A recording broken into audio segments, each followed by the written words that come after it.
Делюсь опытом по поводу раскручивания заднего колеса. Как бы я его ни зажимал, постоянно был у меня шат. Это новое колесо, старое постоянно имело шат. А дело было вот в чем. Я все поменял, в принципе, и оську, и стаканники, и подстаканники, все что угодно я поменял, ничего не помогало. А проблема состояла в том, что, как оказалось, ось с гайками немножко хуже оказалось, чем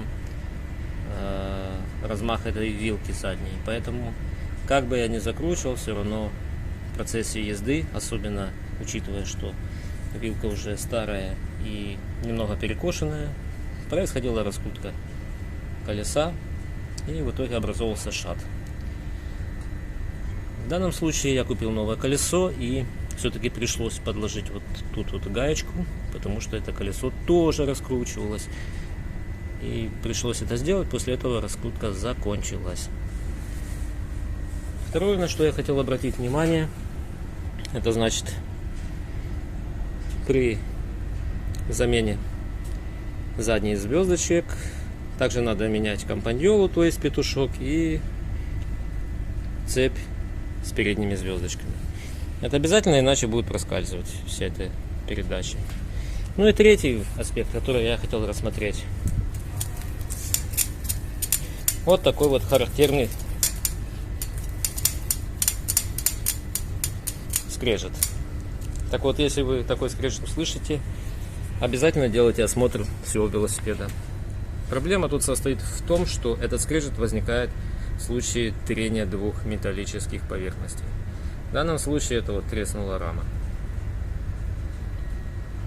Дальше ехать нельзя, к сожалению, этот велосипед уже свой отъездил, этой раме 45 лет, поэтому велосипед идет на разборку.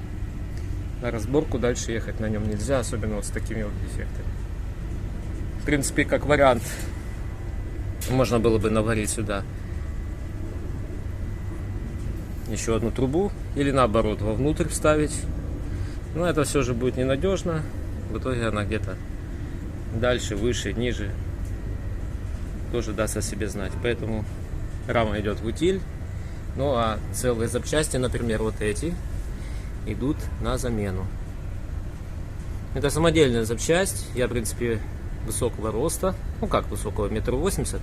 Мне не хватало стандартного туристского